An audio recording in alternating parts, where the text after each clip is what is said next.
Europe is navigating an increasingly uncertain economic environment, much of it shaped by forces beyond our borders. These forces test our growth model, our resilience, and our stability. At the same time, new technologies are reshaping our economies. Innovation, not to mention AI, is becoming central to global growth. These are the main questions we will address at the ECB Forum in Sintra. Policymakers, central bankers, and leading academics will come together to discuss how Europe can shape its future through innovation, growth, and stability.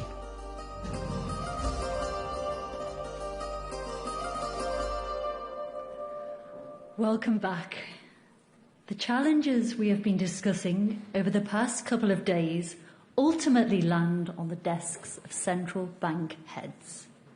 The members of our next panel must translate analysis into decisions that affect hundreds of millions of people.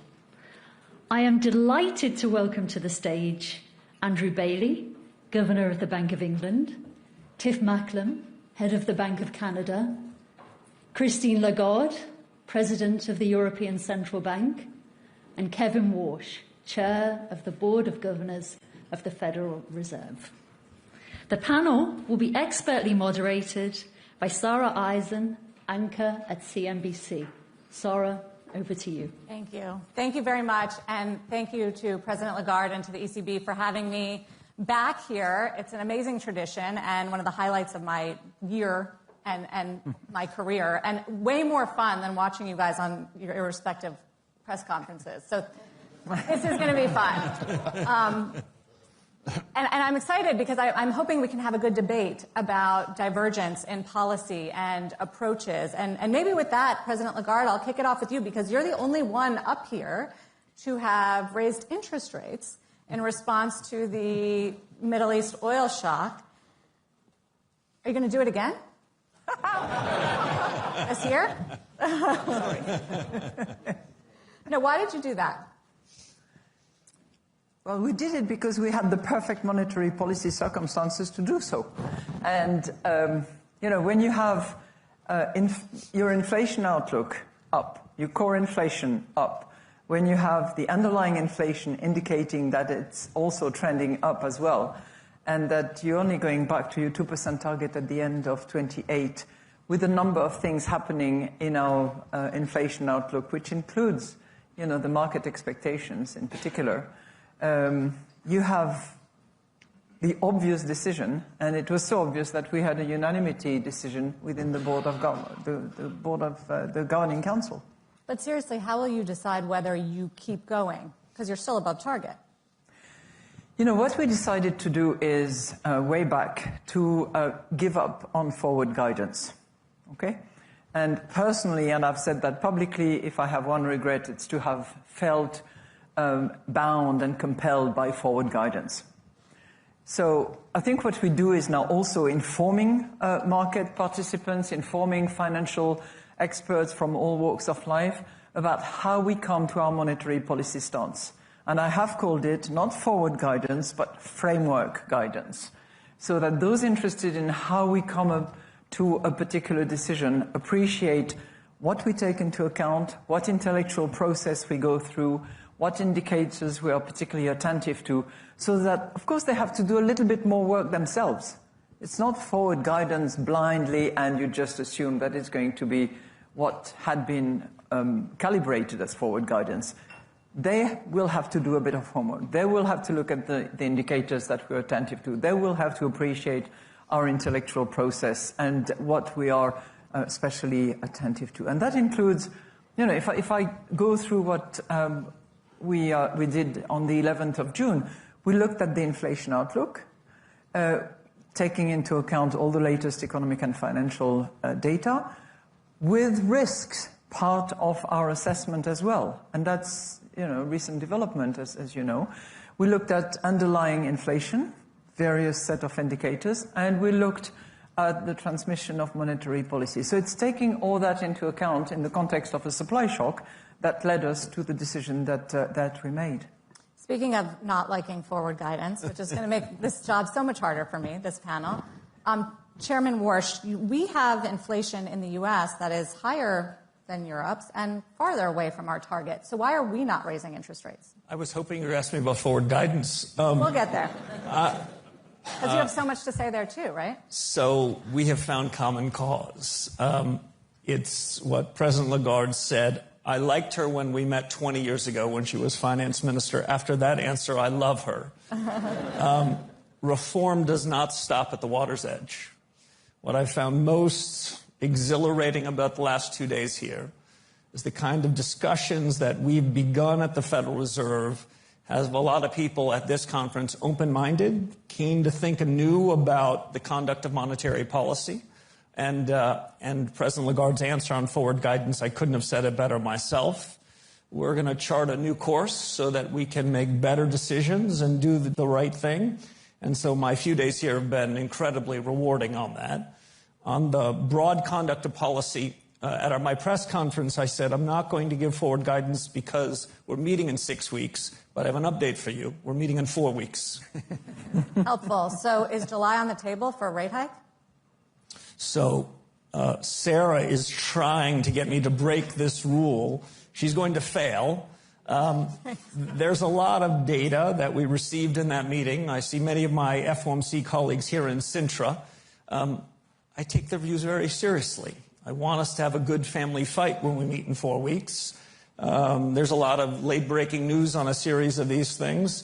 And when we get into that room and shut the door, we're going to have a good debate. But I don't have much more for you than that. Okay. We'll get back to that. I have more questions for you. Governor Bailey, you did not raise interest rates, even though your inflation is above target. But there are members of your committee that want to raise interest rates. So why are you holding back? So, I mean, like Kevin and Christine, you know, we all spend a great deal of time looking at the substance of the evidence. And I think an important piece of the substance of the evidence for us is that we've got a softening economy. So we're seeing a softening labour market. We're seeing some softening of activity. Yeah, we think we've got a bit of an output gap opening up. And we had that before the hostility broke out in the Gulf. So that's the contextual setting. I mean, because we're very focused on the risks of pass-through of the energy prices to the indirect effects into things like food prices and the second-round effects. And we don't obviously want it to become embedded. It is very frustrating. I was very much of the view that we were going to have inflation back at the 2.0 target, in the late spring. Everything I've seen actually since tends to confirm me in that previous view. It's obviously not there because of the effects in the Gulf. But the decision not to raise rates for me was based on, reading, the evidence of a softening economy. And then a second thing, and this is probably where we're in a little bit of a different position from the ECB to start with, because it's the sort of the adage, where you get to depends on where you start. There was an expectation that we would cut rates this year. That's not unreasonable in the context of the softening economy. Yeah, that was off the table in March, and it's off the table at the moment. So, that was the context for me that I think we had some time, because by taking that sort of, in a sense, that loosening off the table, the mortgage rate went up 1%. So you can argue that we've actually tightened policy in the period since the conflict broke out. But like, Kevin and Christine, we review it every meeting. So we've got a meeting coming up at the end of July, and we will be looking at all the evidence again then. So we return to it. Yeah, the weakening economy, though, it sounds like, are you more worried about that than the higher inflation?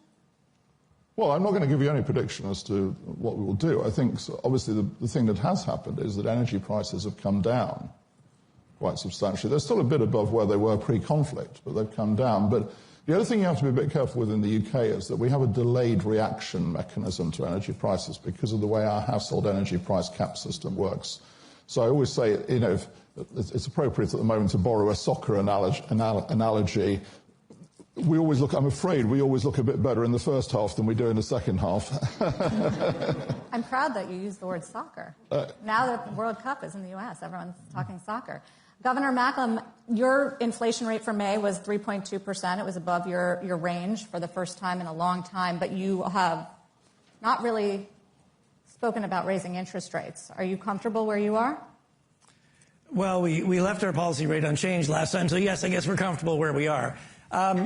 Look, on the... Going forward without forward guidance. No forward guidance. What's interesting is we're all facing pretty similar shocks, but we all start from slightly different places, and we have different proximities or different exposures to these shocks. And the benefit of our frameworks with flexible exchange rates is we can direct policy for what we need in our country. So yeah, you're going to see some differences. In Canada, like the UK, the economy's soft. Economy's growing, but it's been weak. There's excess supply. The labor market, there's some slack in the labor market. But yes, inflation is clearly above the target, 3.2% in May. That's a dilemma for monetary policy. If we raise rates to pull inflation down, it's going to weaken the economy further. And if inflation comes down quickly, we're going to regret that we did that. On the other hand, if we cut rates, support growth, there's a risk that the rise of inflation becomes more persistent. So, when we looked at it, we're sort of on the, we think, our range for neutral is 225 to 325 or 225. So we're kind of at the bottom end of our neutral range, providing a little bit of support. But, we think it's about the right level to keep inflation contained. The other thing I would say, though, is, and this gets a bit back to your forward guidance question, we got to be humble. There's a lot of uncertainty out there. Those risks could shift quickly. And the other part of our message is, if the situation changes, we're prepared to take action. Do you think, Chairman Warsh, that the inflationary spark that everyone's seeing and feeling is a temporary phenomenon as a result of the rise of energy prices, which have already started reversing pretty sharply? Does temporary sound like transitory? Is that what you were trying to sneak yes. into? Is it transitory? So I'll build on what Governor Macklem just said. By the way, the four of us all served together in the global financial crisis in different roles. So I would say for us to be back on this stage in this circumstance is great. And they've been incredibly warm to me. President Lagarde has...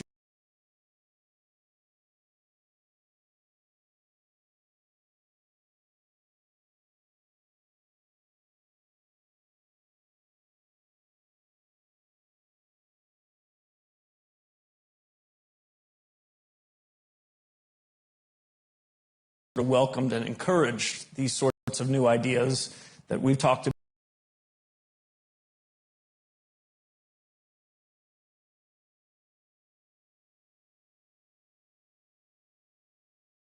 The thing I'll add is that monetary policy spills over from one of our economies to the other, and it spills back. But it's up to the central bank to decide whether it's inflationary. That's another set of goods.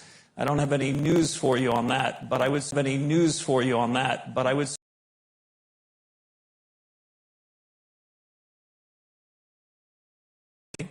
And the other piece that I'll take note of, which shows some difference, I think,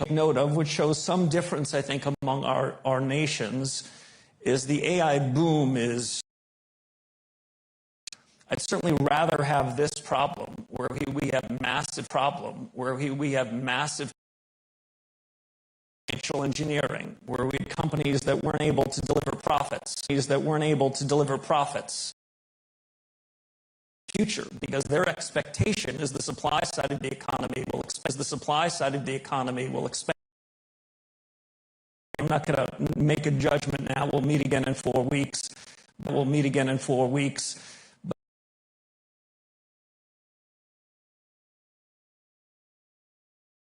Maybe outside of a crisis in my adult lifetime. President Lagarde,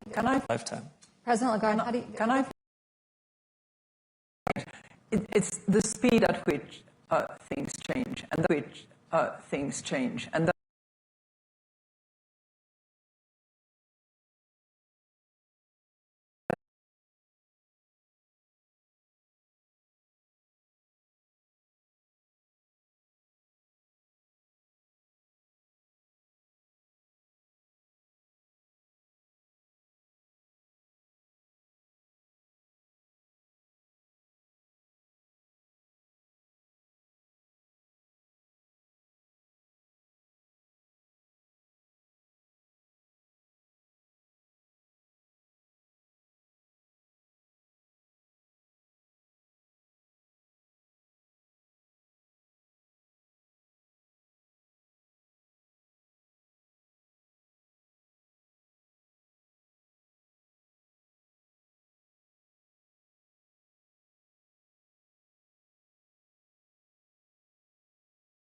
it was we had to have, a big recession to re-anchor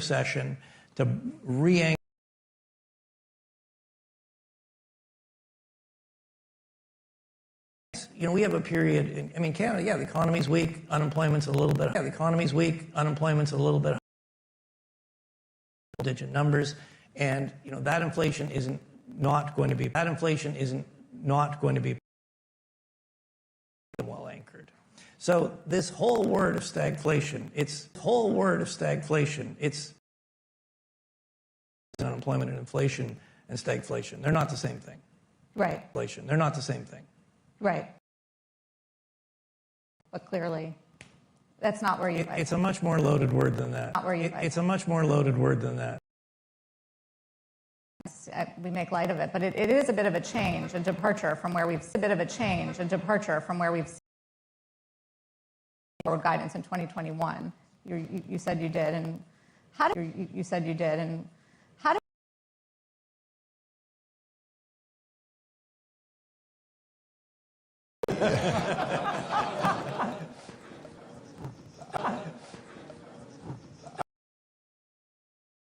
But almost anything we say, of course, can attempt to be. All of us are making policy which is going to have effect in the future.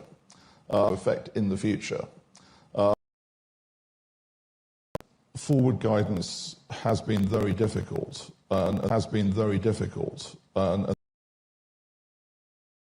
You can get locked into it very easily.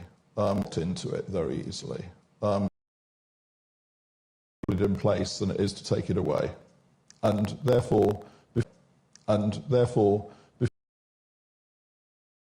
what we're going to have to deal with as time goes by, because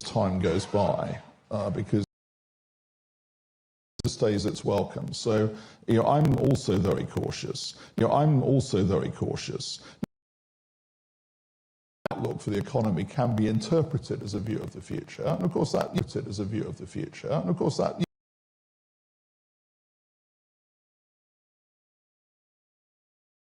rates are going to go. That's the thing that is much more problematic. But isn't it important? About you don't have to give them a pre-commitment, but playing things makes it harder for us to go into these meetings, have a family fight with our colleagues, and make the best decision in pursuit of our mandates. If that's an obstacle, we should get rid of it. It is said in recent weeks, well, we need to know more about your action function. If I look at trigger pullers, people that are making decisions in the bond market, range of markets, volatility is not up, it's down. Yields aren't up, they're down. Inflation expectations are down. So I hear this that as if people don't understand. I think they actually understand quite well. I feel incredible comfort that I'm not sure I had internalized, that there is a willingness by my colleagues in the central banking community around the world to go back to first principles. We all want to make the best decisions we can. We've all been burdened with many of the policies that in some sense the Fed created in the 2008 financial crisis. This is a rare moment for us to go back to first principles, ask hard questions, review what we're doing. At the Fed, we've got 5 outside task forces to shed new light on this. And I'm encouraged because in some sense we each think we're making our own monetary policy, but each of our monetary policies affect one another. And I'm honored to be on a stage with 3 colleagues who have been in the fight for 15 or 20 years with me and without me. And I won't at all be surprised if 6 or 12 months from now, each of us are on a better path to deliver on what we've said we're going to do. Who's leading these task forces? We have news to come. I can tell you likely next week who will be the outside experts. Some of them would have been folks in seats like this in prior years. Some would have been academics in the audience. But we really tried to find the best minds in the economics profession among practitioners, people experienced hands, including people from countries outside the U.S. We're not asking for de Tocqueville to come to America, but sometimes we need a foreigner to sort of see things clearly. And the idea of these is not to prejudge the outcomes. I'm certainly not going to do it. But I think as we make progress on this, I think some of the lessons learned might not just be for the American central banker who's new to this crew, but my colleagues on the stage. I was going to volunteer for task force. At the ECB, we went through the same process.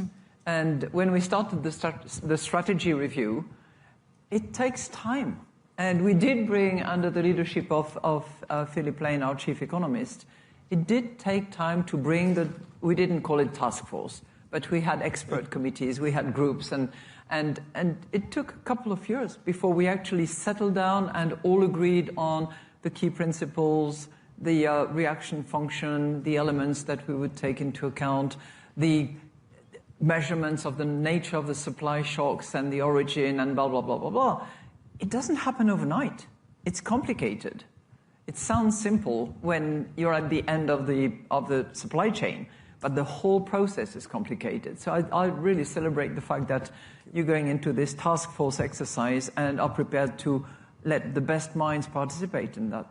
You know, there's also been a lot of talk here about coordination and influence on each other. And I am curious, President Lagarde, now that you do have a little bit policy divergence, you guys go in maybe in different directions. Is that a good thing or is that a bad thing ultimately? A divergence between who and who? Policy. I mean, you're raising rates, they're not raising rates. You know, is that disruptive? You know, I totally endorse the comments made by, I think it was both Tiff and Andrew.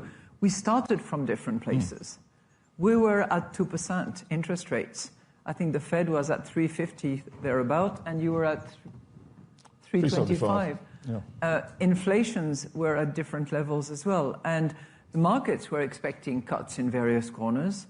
So it's the situation was entirely different. I don't regard that as a divergence. I think the commitment is the same to maintaining price stability and doing what it takes to actually deliver on that commitment. But sometimes you see wild swings, and I mean, the dollar-yen, for instance, is at the highest level in 40 years. Is that okay, Chairman Warsh?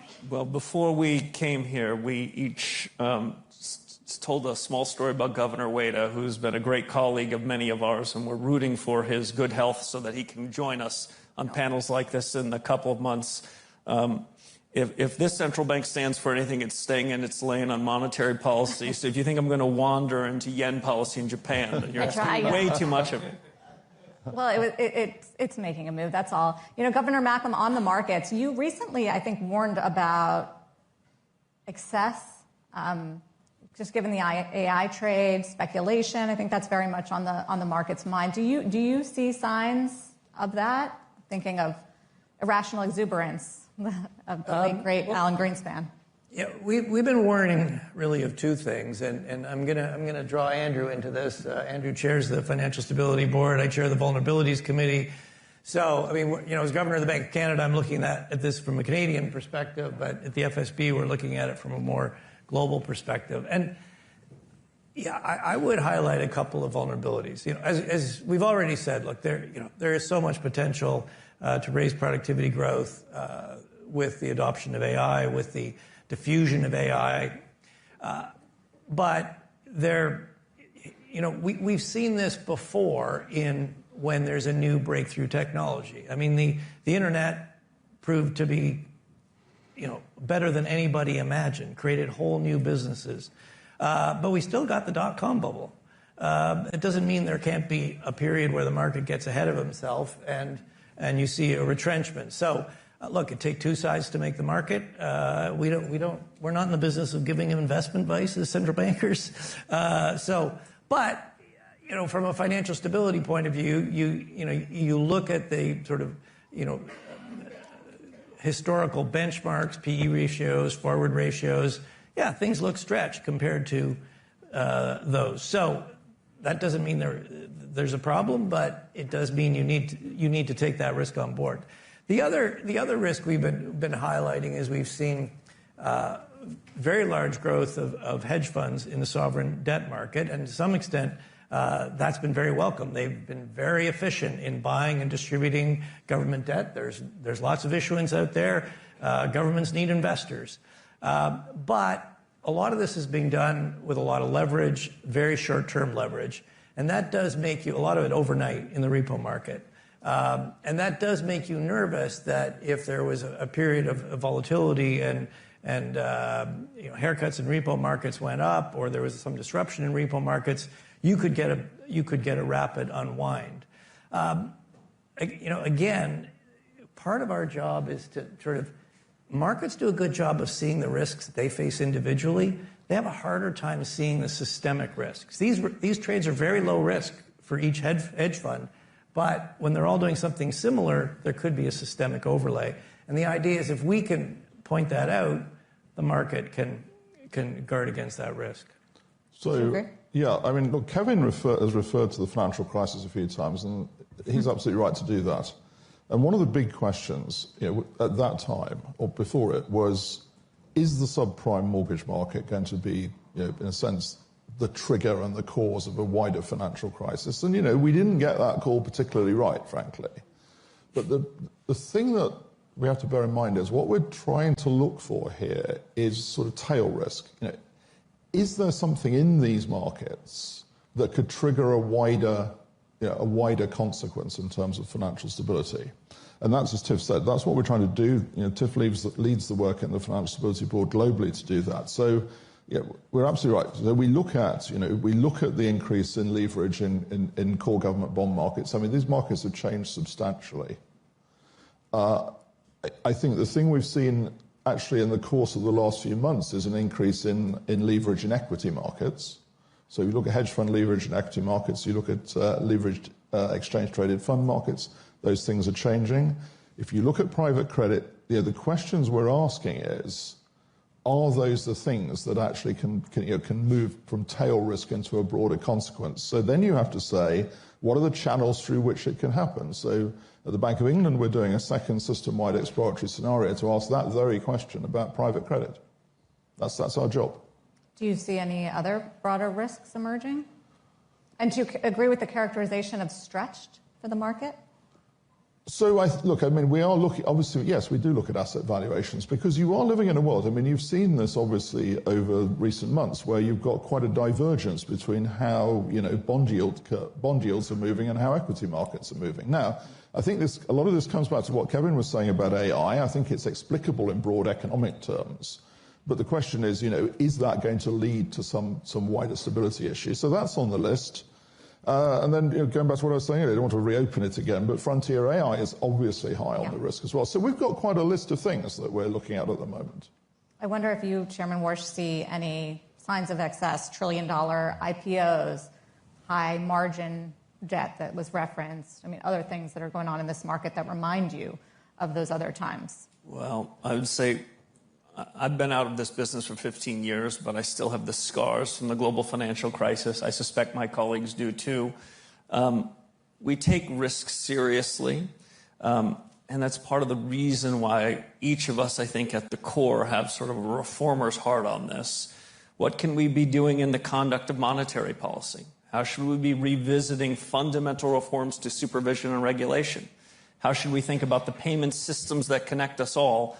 So this conference is principally about monetary policy. I must admit, my first 4 weeks at the Fed, my attention's been focused on monetary policy, but our governments have tended to give us larger jobs than that. We take it all very seriously.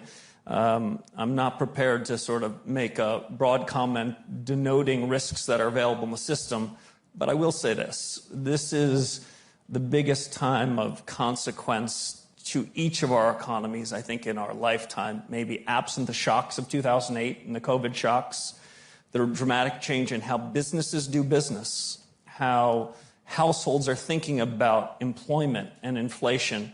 And so this is a time we have to go back to first principles. I know at the Federal Reserve with my colleagues, many of whom are here, we're doing that. So I don't want to sound complacent. At the same time, I do want to say, at least for the United States, this is a time of huge opportunity. And if the Fed can deliver on its remit to deliver prices, I've never been more optimistic about what the growth engine of the U.S. could produce. The growth outlook of the U.S. economy this year is we're playing Mad Libs now? Yeah. Fill in the blank.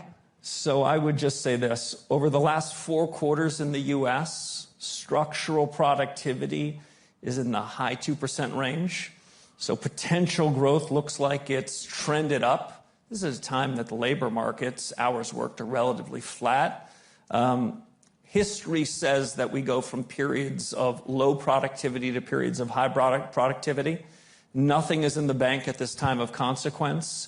But if the last 4 quarters are an indication, which is really largely before the advent of the new surge in what artificial intelligence can do, I think there's reason to be optimistic. Now, does that optimism convey into policy in the next 6 or 9 months? Still too soon to say. But strong outlook. Sounds like you're back to forward guidance. No, I'm going to disabuse you of trying to extract that. My view, and my colleagues I think have said this better than I, my view is financial markets and the real economy work best. When you look at what's happening in the real economy, you make your own judgments. There has been a tendency, and I take plenty of blame from this, the 08 crisis, where we were trying to suppress volatility, where we thought we needed to spoon-feed markets to get out of that. That was the right policy for a crisis. It is not the right policy for the time that we have now. And so sometimes unlearning is harder than learning, and I'm going to keep at it. Okay. So President Lagarde, how do you think about the best levers to boost growth in the Eurozone right now? Capital Market Union. 28th regime and boost the venture capital. Okay, so that would be on the growth front. But I would like to add one thing. Thanks to the veterans at this podium and a few other people, we have a strong, solid, robust banking system, which is strongly well-regulated, well-supervised. And I think we should be cautious about what we are throwing away by way of simplification. So we do simplify things, and I'm delighted that, for instance, the ECB has done away with 40 different set of declaration disclosures that were unnecessary out of the 130 plus. So we have to go through that process. But I think we have to be cautious about how risks actually move. And risks were squarely in the banking system back in 2007-8 when we were all together fighting this global financial crisis. Risks travel fast. And there is no limit to the imagination of those in the financial sector who are trying to make money, as is their business, and who are taking risks. But the question is really who eventually ends up taking the risk and sweeping the mess. So I would contend that this regulatory work that we did at the time, we need to be very attentive, as Andrew suggested, to make sure that the risks that have moved and traveled afar through different structures, bodies, and the different names are also looked at carefully, and that the right measures are taken to protect the public good and to protect the principle of who takes risks bear the responsibility that goes with it. The other big topic that I know that you all think about and is part of your remit is the balance sheet. And Chairman Warsh, you have talked about before you became Fed chairman that the balance sheet was too big in the United States. So it's at $6.7 trillion right now. What level would you be comfortable with it at? No forward guidance. No forward guidance, and I'm not going to give. I'm not going to give. It's the balance sheet. Okay, we're just among friends.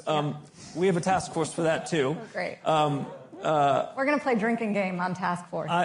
I'll say this: there is no secret that from the 2011 period when I was leaving the Fed through now, I wanted the Fed's balance sheet to be smaller, and I long wrote about and described. Interest rates should be the dominant means through which we make monetary policy. If we're in a crisis, there could be a different set of rules. It's always struck me that interest rate policy is the fairest of the broad constellation of our citizens. Interest rate policy, whether we move it up or down, transmits its way into a new mortgage, credit card debt, transmits its way through a lending channel and credit channel. I've always had a view that the balance sheet works mostly through asset prices, works mostly through signaling effects. My 4 weeks at the Fed haven't disabused me of that idea. As we're hearing an alarm, that must be my way of saying that I've gone too far on the balance sheet. But we have a task force that you'll find out of outside people that are going to debate this topic, bring it back to my colleagues and me, to see whether we can have a judgment about whether the balance sheet should be made smaller. The only thing that I'll repeat here, which I've said repeatedly, is if there's a change in balance sheet policy, it'll be a change of my colleagues in the FOMC and the board. Those decisions will be well deliberated publicly, well understood, and will not be implemented until financial markets have come to understand what those are. It took us about 18 years to find our way into this big balance sheet, which again, in my biased view, borders on fiscal policy. It took us 18 years to get out of it. It'll take us more than 18 weeks to bring it down to size. I'm open-minded on the question. We're not going to prejudge it, but I want interest rate policy to be the working oar for monetary policy. Governor Bailey, you've been focused on the balance sheet. I guess at one point we were asking how big can your balance sheets get, and now I'm wondering how small they can get. Well, look, there's a nice sort of sense of irony I appreciate from this conversation, because I've been accused of having too big a balance sheet and reducing it too quickly. So, well, really. So can I go back to forward guidance for a moment, because I've really eschewed forward guidance on the balance sheet. So I really don't step into this world of saying we want ample reserves, we want big reserves, small reserves. My line has always been we will meet the system's demand for reserves, because that's the system's demand for liquidity. Now, we will also spend a lot of time, by the way, understanding why the system wants the liquidity it wants. And also, the key other point, which Kevin has made very forcefully, is that's the way we actually implement monetary policy, through the short-term interest rate, transmitting out of our balance sheet into the system. And that works very well. So, our world is, look, we will meet the system's demand for reserves. We will seek to understand very closely why it's doing that. The other policy I have is that I want to take interest rate risk off the central bank's balance sheet, because, with a public balance sheet, interest rate risk should be in the market, not on our balance sheet. And so that's why we're moving to a repo asset side of our balance sheet, because that takes the interest rate risk off our balance sheet, which is what should be the case. You mentioned you alluded to the political heat that you get over this issue. Does that influence the way you think about it at all? I know it's not supposed to. No, I think we must have a sensible policy for moving to a system where our balance sheet reflects the system's demand for reserves. So yes, it went above that level during the QE period. It's coming down to that level. I want the interest rate risk off our balance sheet. Those are the policies we're pursuing, and I think those are the right policies. Speaking of politics, do you get let off the hook, Governor Macklem, because the Prime Minister used to be in this seat? We get some free advice from elected officials across the country. And, as I tell them, I appreciate understanding what's going on. It's a big country. I appreciate understanding what's going on across the country, but I don't appreciate telling me what we should do with interest rates. You've got your job, we've got our job, and that needs to be respected. So I'll just come back to the balance sheet. Interestingly, if you compare different central banks, you'll see a pretty wide range of sizes. In Canada, we didn't do QE in 08-09. Fortunately, in Canada, no banks failed. We did get a big shock, but it wasn't so big that we needed to invoke that emergency policy. We did use QE in the pandemic. It's the only time we have used it. But the fact that we only did it once meant that our balance sheet wasn't as big to start with, and we let the bonds run off, so our balance sheet has run back to its new steady state. And if you compare central banks, as I said, the size of the balance sheets can be pretty different. I mean, Canada's balance sheet as a percentage, Bank of Canada's balance sheet as a percentage of GDP is about a third of the Fed's. Now, look, Canada's not the world's global reserve currency, so yeah, there might be some differences here. But I think the results of Kevin's task force is going to be very informative to us. And the other thing I'll say about balance sheets is it's a very inside baseball kind of discussion. It's not the sort of thing most Canadians are really that engaged in. But it does, it is how we, there is an element of how do we implement monetary policy? What is the demand for reserves? We've spent the last couple of days talking about new kinds of money. What do those potentially mean for our balance sheet? So these are questions we need some thinking on. In the short time that we have left, President Lagarde, I did want to get to you on this political point, and because you have been a forceful voice for central bank independence. I know you continue to do so, and you, I mean, unlike these guys, you have to battle more than 20 different governments and leaders. 21. So you're a pro at that. I'm curious if you think that there are, if you look out and see serious risks to central bank independence, especially in light of the Supreme Court ruling that we got in the United States, letting Fed Governor Lisa Cook keep her job. Well, I think, the best way we can actually all do our jobs is to be, number one, accountable, number two, independent, and the two come together. When I go to the European Parliament on a regular basis to report on what we do, to explain what we do, that's the counterpart for this independence that we have. Staying in our mandate, the entirety of the mandate is also the sine qua non condition for deserving that independence, which is a precious good without which we would not do a good job. That's my view. How did you feel about the Supreme Court ruling, Chairman Warsh? We were doing so well. So before the Supreme Court, the Fed acted independently and followed its remit. After the Supreme Court ruling, the Fed will continue to do so. I read the opinion on the plane over here. One of the secrets of the productivity-led economic growth that I was talking about at the outset is because of the constitutional design in the U.S. It's the foundational element that has given us 250 years of outperforming expectations. I believe in Article 3 judges. I believe in the rule of law. We'll follow the Supreme Court decision, but day to day, the decision reaffirms what President Lagarde already said. We're calling balls and strikes as best we can. We're taking seriously the reform objective. And we're going to deliver on the high promise that Congress gave us to deliver price stability in the context of our dual mandate. And when we do that, we don't have to worry about politics. We don't have to worry about judicial intervention. We get to look in front of us because it's a challenging step. Okay, we have a minute left, so I'm going to ask everybody one quickie for everybody. Two quickies, actually. Governor Bailey, I'll start with you. So favorite economic indicator right now? Sorry, there. Your favorite economic indicator right now?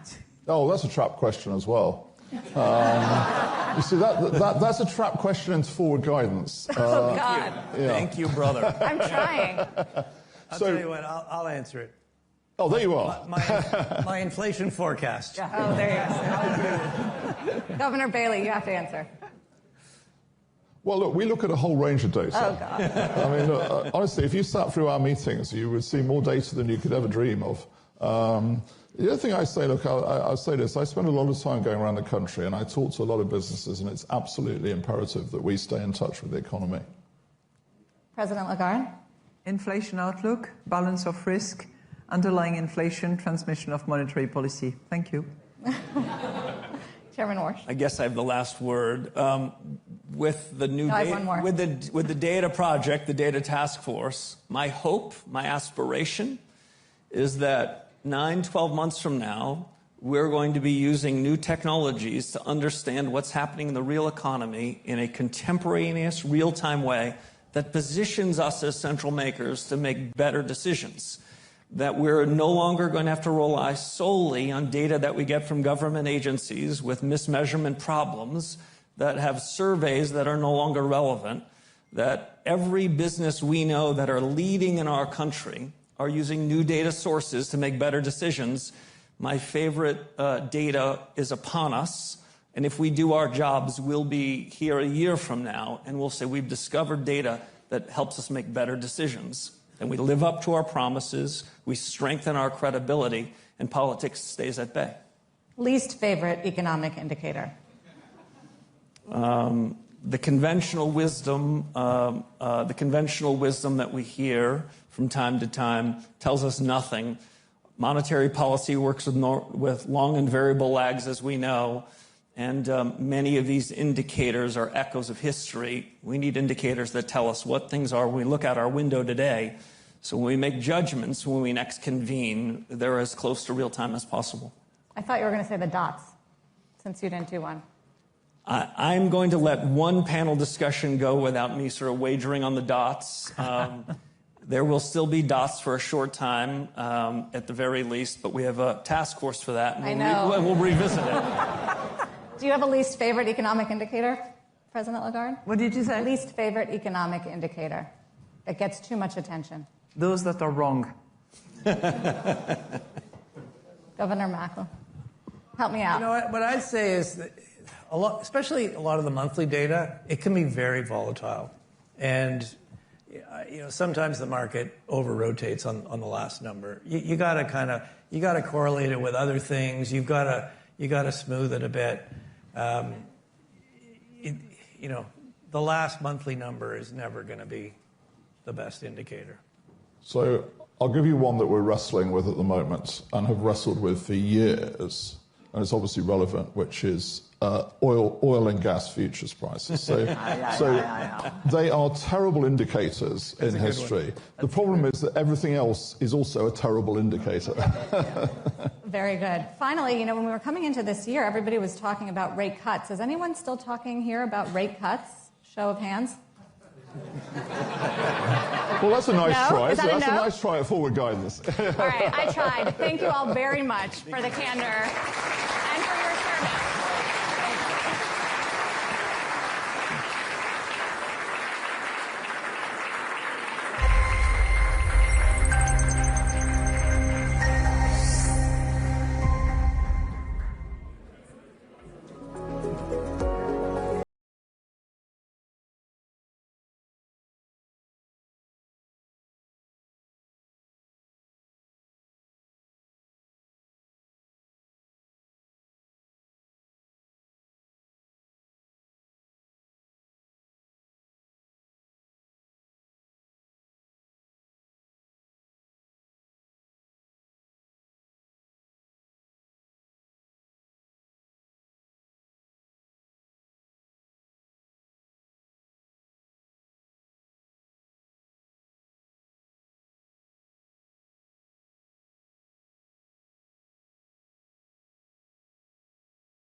I hope you enjoyed that policy panel. I know I certainly did. The Sintra Forum, as we've just shown, always brings together the leading voices of today. Not only that, but we invest in the next generation of economists who will shape the debates that will follow. Our final item of business this year is to recognise the best of this year's Young Economist submissions, as judged by an expert panel, while also taking your votes into account.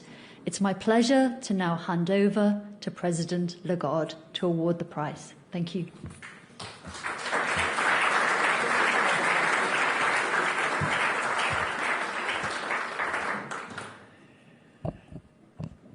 So congratulations to all the finalists of the Young Economist Prize. For all of us, you're playing a key role. Not so much because you're going to fund our pension fund going forward, but also because you are feeding us with new ideas, with your creativity, your research and your energy.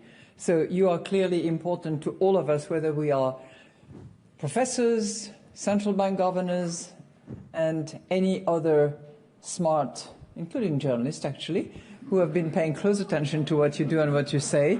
So to all of us, thank you very much. So yesterday we had the pleasure of hearing this excellent group of PhD students, and you shared your research with us.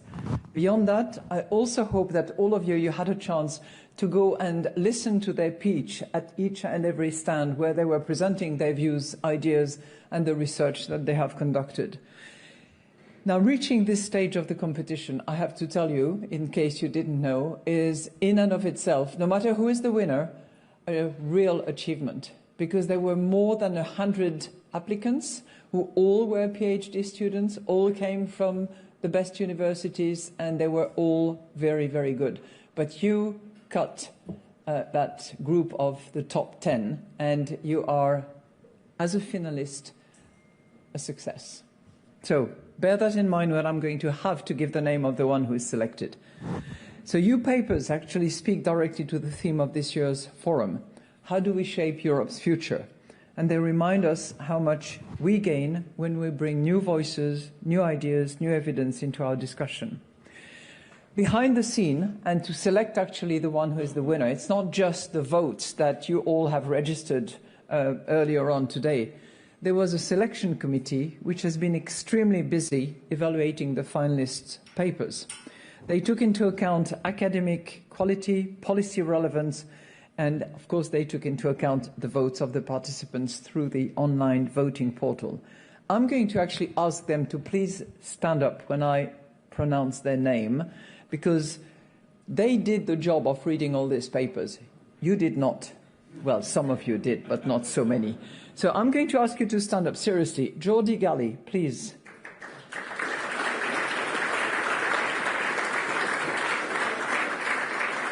Where is he? Is he gone? He went to the loo? Yeah. Hélène Ray. Hélène.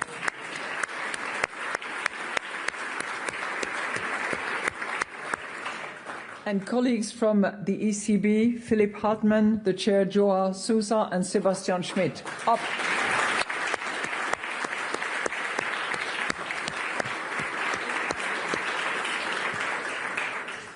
Thank you to all of you for this work that you did for us. Now, I would like to ask you, yet again, to applause, because the finalists are going to join me on stage. Please join on stage now. Come on.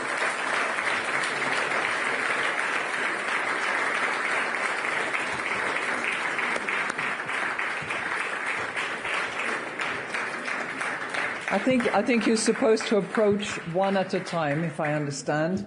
And I'm going to give each of you a certificate that includes your name and the fact that you are a finalist in this exceptional contest. Now, do I hand over now one after the other, or do I announce the one who is winning? Stage director, please. And then only the winner. Oh gosh, okay. I'm sorry for you all. It's a bit grueling, but I have to do that. So, shall I receive them? Okay. So, calling you to join me is Simone Zanella Cavallero.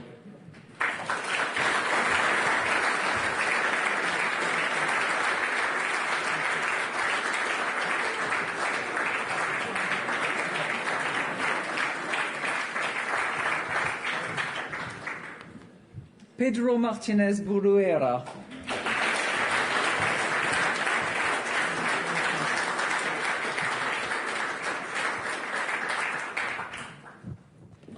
Max Martinez.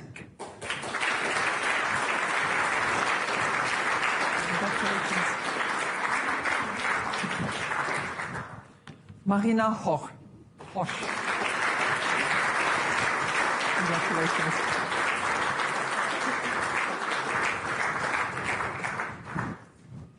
Luigi Falaccioni. Congratulations.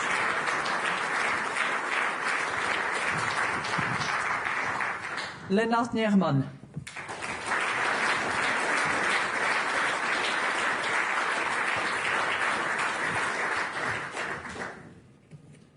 Caterina Nicolecci.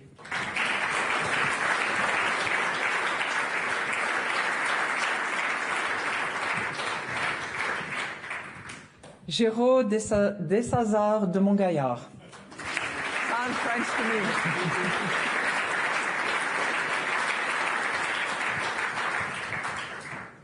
And Chen Xuan Shi.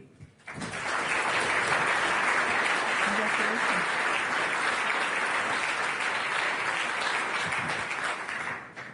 So now it's time to announce the winner of this year's Young Economist Prize, who will be awarded $10,000 and a trophy, which is going to be handed over to me now.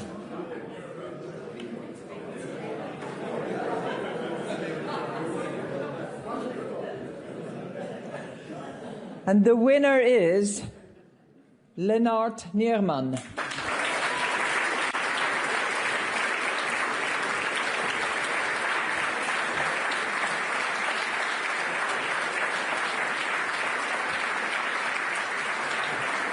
So,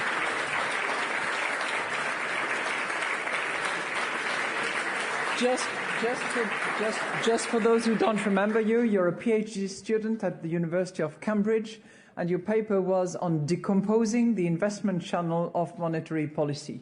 Thank you so much for your contribution, and thank you to all of you as well.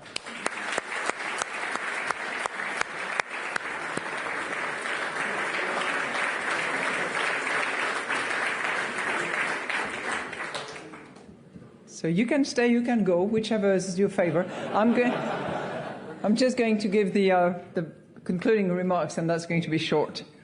So we've now come to the end of the 13th Forum on Central Banking in Sintra. This annual gathering has been long part of the ECB institutional fabrics, and I think that there are two reasons why it is so important. First, as the past 2 days have shown, Sintra is where we come to challenge our own thinking. Fresh perspectives and rigorous debate, and what lead to more informed, more robust decisions, deeper research, better teaching for each and every one of us. And Sintra, for those who have attended many times, has always delivered that. The themes of past forums have captured the zeitgeist, the opportunities and challenges that Europe faces in each period. This year, shaping the future, innovation, growth and stability was no different. It brought together issues concerning people, technology and policies. We discussed on the stage and on the sidelines a wide variety and range of topics, from productivity to regulation, to financial stability, to migration, to tokenization, to trade. We even discussed the optimal design of dikes. Remember? And thanks to Sarah, we know that AI agents are just as bad as teenagers. And this year's topic cut across so many of the themes that we discussed, and this theme was clearly artificial intelligence. And no doubt we will be discussing that further and deeper in years to come. Some topics at Sintra have been stickier than others over the years. The productivity gap has been one of them, if you look back at the record. And we just keep coming back at it. And as we heard yesterday, AI is likely to be another one of those recurring themes. Now, whether a topic is new or whether it's a topic that we return to, the value of Sintra is the same. The chance to engage with some of the leading researchers in the world on the issues that matter the most, and to bring those insights back into our decision and processes. As a test of that, actually, because I observe very much all of you, there are not many of you who, during the debates, look at their emails. A few do. I see you over there. But very few do that. It means that the quality of the interventions, the quality of the papers, of the discussion, and of the panels are really at a very high level. Otherwise, you would all be scrolling and looking at something else.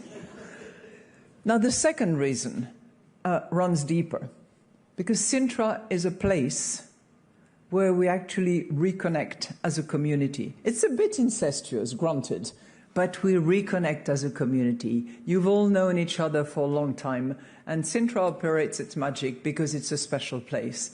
So we're very grateful to the Portuguese authorities and to our friend Alvaro, who has facilitated all this and brought us actually together.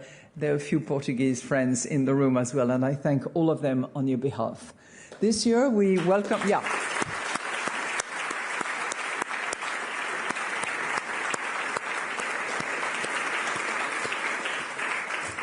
So there were, as I mentioned on the first day, 11 new governors who joined us in that capacity for the first time. But there were many, many old faces and veterans of Sintra who came back together and welcomed the newcomers in their group.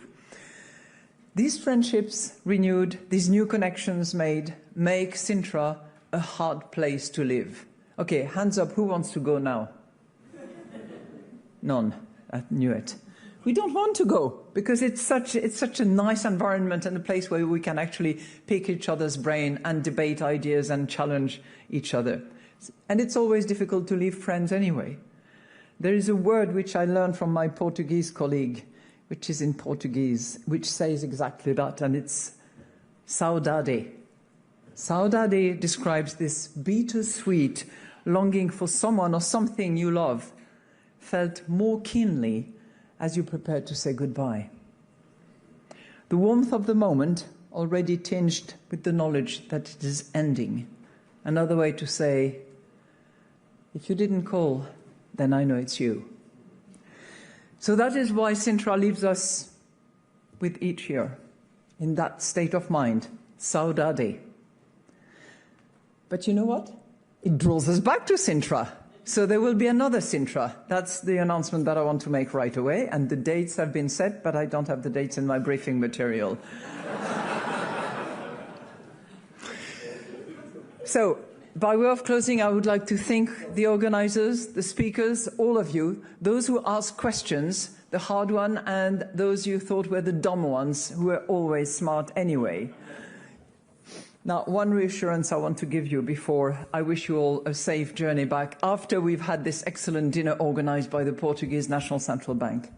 I have another set of remarks, which I did not write, which I asked my AI agent to write to wrap up the conclusion of this meeting, having read, because he read, all the papers. It was dead boring. So that's what you're stuck with, what I wrote. Thank you.